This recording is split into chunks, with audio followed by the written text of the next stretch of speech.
Welcome back to Google Cloud Next 26. We are streaming live right here in Las Vegas. I'm Alison Kosik, joined alongside by John Furrier, and we've been interviewing some amazing guests over the past 3 days, and we're about to bring in somebody who works for a company that believes that you shouldn't be locked in just to one platform. It's sort of a thinking out of the box kind of thinking. Yeah, open always wins, as we always say in theCUBE, and the developer environment right now is so hot because the enablement coming in from the AI infrastructure, more computing power, more GPUs, and the rise of agentic has really kind of set the table. I mean, coding is now breaking through the enterprise, and that's going to unleash all kinds of new things. This would be a great segment. Okay, well let's get into it. I want to bring in Mikhail Vink. He's the Vice President of Business Development with JetBrains. Welcome to theCUBE. Thank you, that is a pleasure to be here. So let me start off by asking you this. The future of development, according to you, isn't about one AI, it's about orchestrating many without losing control. So this seems like a big bet to be an open platform. First of all, what does that mean? Define what that means, why now, and why does that matter? Yeah. Totally. So JetBrains here is known mostly for its IDEs. So JetBrains IDEs are used by more than 15 million developers worldwide, so Java and many other languages. So we see that, of course, the pattern of the software development is changing so rapidly, and everyone is using, well, everyone, 90+% of developers at this point, at least try the AI assistants, agentic AI, and all of those things. So that has already changed their software landscape, how we do develop software. But we see that here right now, there is just no single tool you would use. There are, like, if you look at agentic, there are so many agents, so many models, and here any other month there is going to be coming up a new frontier model, which is going to be better than the previous one from the competitor. So, like, we see that there is a lot of switch back and forth between the developers, like between different tools, and we see that if you actually start working with just with a single vendor at this point, that can be very bad for you, like as a company, to just vendor lock. So that's why we believe that's within our tools, and that goes like both for the ID editors developers use, but also for like team level, for the management of all of those collaborations with AI. You need to really work with all the leading providers.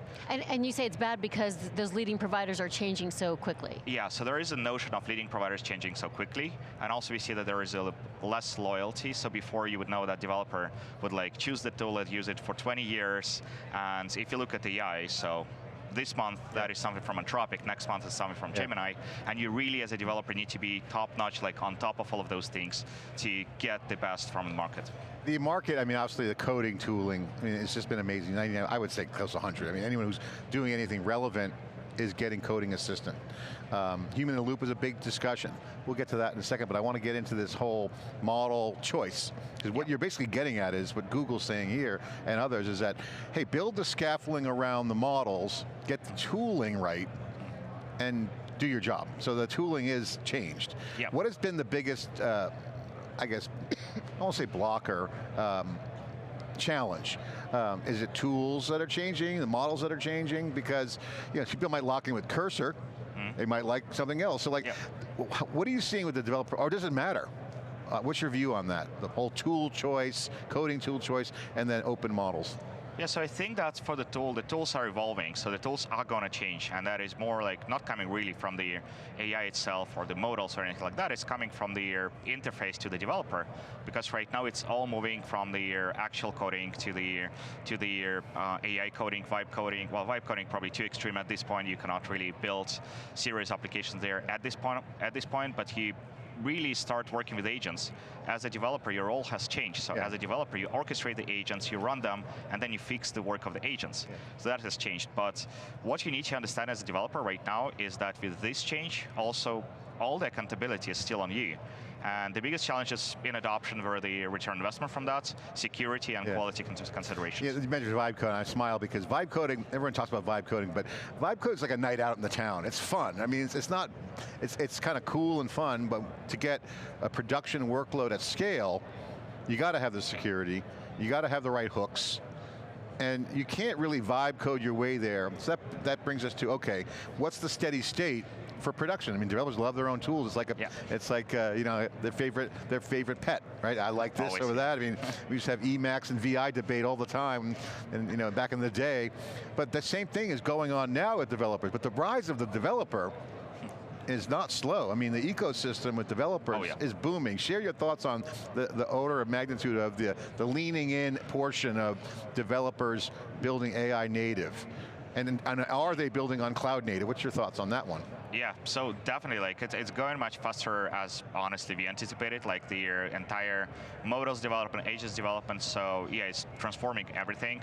So I think that for cloud native, just looking back, it was like much slower adoption. To some extent, so right now in a lot of enterprises already, there are a lot of teams who would be adopting AI. So that is already happening, but it's like a very long tail of the companies who don't adopt it yet for different considerations.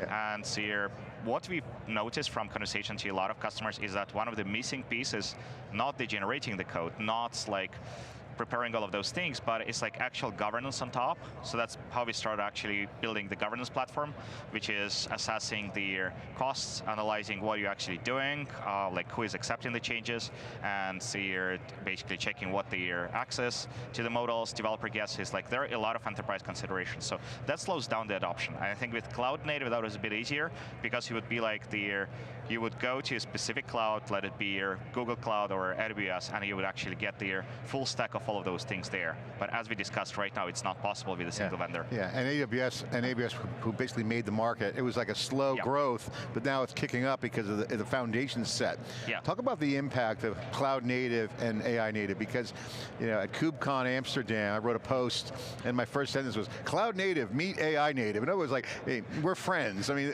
they go together, right? So it's not like one or the other, but they're kind of different personas, but they're still developing.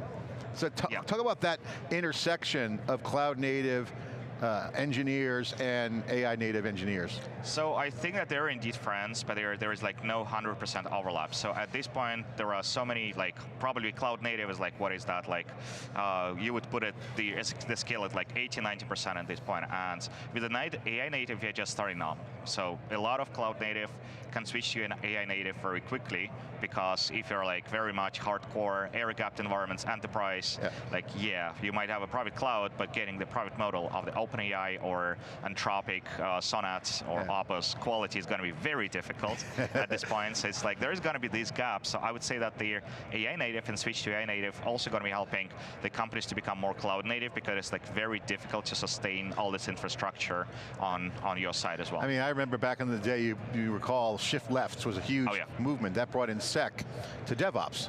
Now we have DevSecOps. So similar kind of thing happening. It's not really a shift left, but it's more of, okay, that's going to make the CI/CD pipeline better for the coders. That rose right up top. Kubernetes and containers, really critical how that evolved. That was really strong.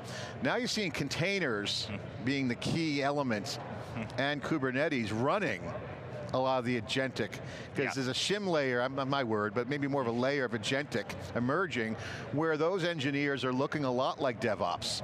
They're thinking about plumbing, and then you got your hardcore AI native engineers who are just playing with the models, and they're just coding away. Do you agree with that pattern, and what does that makeup look like for that developer? Just draw a distinction between that agentic infrastructure engineer and the hardcore AI native coding, slinging code left and right. Yeah, so I would say that at this point, of course, all the cloud native infrastructure we build over the years, like Kubernetes, all kind of cloud runners, things like that, that helps a lot in the current infrastructure, AI infrastructure build out. But then we need to realize that there are a few things which we need, like if you really go AI native. It's not only about a model or a single agent. You need to have a bunch of agents, like swarm of agents as they call them. You need to control them, but then the story is that you also need to pass the data, pass the context, pass the memory. You need to connect them to the MCP, so to get the context to the agents, because otherwise, like you're going to be missing out on the real world data, structured data. Then on top of that, you need to connect all of that to the tools, and then you need to also adopt the tools. So it's like you end up with a lot of things. It's like you need to configure a lot of things for your development environment to be sustainable at this point. Alison and I were talking yesterday about this. Cloud native, I think I heard the word database maybe a handful of times over the years. You can't not talk about databases, because now we have the database plays much more bigger role. Data pipelines. I feel like the big data world is colliding with cloud native, but there's still engineering. It's not like the old school days of data pipelining. It's not a data scientist exercise. Talk about that, because you look at Postgres, and the rise of Postgres with vibe coding has been phenomenal. So yeah, I would say that's generally with AI native and switch to AI, just everything becomes bigger. Well, first of all, your electricity bill, like up to the level that's a lot of companies right now are building their own electric plants, right? Like, and looking at their small nuclear reactors and all of those things is like super tough market right now. So like everything becomes bigger. You have a lot of data, you have a lot of codes, and so in our domain, for example, if you look at the pipeline of the code generation, yes, like all the agents are going to tell you, yes, we're going to generate these codes. Almost no agent is going to tell you like, okay, can you please remove these like million of lines of code? Let me refactor it for you. So like it's not really happening at this point. So that means like the code bases are bigger, the databases, yeah, you want to get the mock data. Yeah, you just go ahead and in 10 minutes you have like hundreds of millions of mock data, which would be like mimicking what you have. So it's like everything is just scaling. Yeah. And for that, it's actually putting a lot of pressure on the infrastructure as well. What about the cost side? We were talking about some FinOps conversations yesterday, which is a cloud, been around the cloud for a while. And refactoring code is one thing, but if I switch models, yeah, I got to test that. The testing costs go up. So there's a lot of other I won't say hidden landmines, but there are considerations. Yeah. What are some of the things you're seeing with the developers in terms of as they're playing around, switching and playing and coding and playing with the data, what's jumping out at you? So I think that's one of the first things would be, and that's something we think a lot at JetBrains, because we need to operate in the AI, but one of the things we believe in that it has to be a sustainable business model when we're talking about the AI. And one of the things we see on the market, and has been talked a lot because there have been so many questions and discussions on their business model of AI vendors and the cloud vendors, that right now everyone more or less operates on the loss. Yeah. And that is something, being a private company, we prefer not to do, because we want to try to build a sustainable business model. And it's very tough in the age of AI because everyone is operating on the loss. So that's the first thing.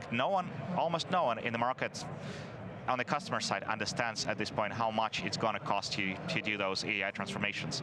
That's not about the deployment, that's not about infrastructure, that is easier to calculate, but okay, you start replacing some of the work developers are doing with AI, you move those developers like to the code reviews, doing all of those things, like to more advanced architectural stuff. They are there, but AI is going to generate a lot of cost for your company, and it's very difficult to estimate right now, and a lot of folks just don't understand that it might be very well more expensive than actually having a developer. What are the coding tools? You guys had a state of the AI developer market. You did some digging on this. What were some of the results? Yeah, so some of the results, of course, that's the most obvious one is like everyone is playing the AI game at this point. And I think that the most astonishing for me was probably still concern about the quality. So it's like almost everyone is concerned about the quality. There is no way to beat that at this point except using the classic deterministic tooling. Because if you ask AI to verify, if you ask LLM agents to verify the quality, well, there's a very high chance they're going to verify a lot of things, and that is still, so they're going to tell you, hey, great job. Great job, absolutely. Yeah. That is such a good thing. Yeah, you're good, right? Ship it. Yeah, ship it. But in reality, you need a lot of deterministic algorithms. Yeah. So that is where we see like a lot of gaps on the market right now with this like intersection of the AI and non-AI tooling, and also AI tooling using the non-AI tooling to verify the work of the agents. That is like one of the things we see. But yeah, like concerns from the research, probably concerns on quality, concerns on the security is the biggest one. Looking ahead, what do you think the best engineering teams will be doing differently a year from now? A year from now, so I think that they would know what is the return on investment. And what is? No one knows for now. That's probably going to be this year for a lot of us to figure out, like from the deployment of AI, from becoming AI native, what is the actual business outcome you are getting as a team, as a development team? You know, it's interesting, when I was in college in the late 80s, getting my computer science degree, when you got a job, your title was software engineer. Yeah. And then it turned into software developer. And so what's interesting is that the engineering side of things, intentionally use that word, really becomes important because the human in the loop here, you mentioned some of the things that are coming down, and you got to figure out, one, the business model, the outcome. You have to engineer the cost structure, where the payout is. So the role shifts from just writing code to code reviews, let's check the governance. So that's a new kind of engineering. How would you kind of describe that if someone says, hey, what's the role of the engineer? Obviously the human in the loop, we all know what that means. Yeah. But the role of the engineer now, software developer, software engineering, changes. Are they curating? Are they orchestrating? Are they, so describe in your words, how would you define that, this new developer role as they free up their time?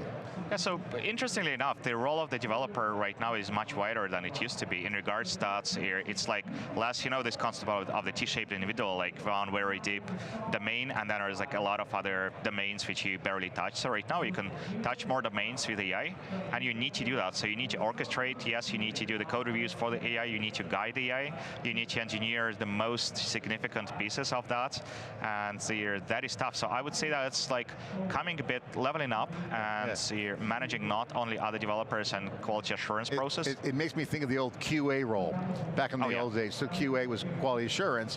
What you mentioned, the quality, that seems to be a common thread. It's like, it's not so much QA in the old sense, it's like, I know what good is if I'm an engineer. I'm steering it, I'm making sure it's ready. Yeah. That's engineering. What skills are required? A little cloud native, a little bit of, what is that, how would you describe that skill set? Because they do have to ensure the quality, that's the human piece of it. Okay, I approve it, or I'm going to put my name on it, whatever happens. Yeah, so you need to have, I would say that the most critical thing there is a critical thinking.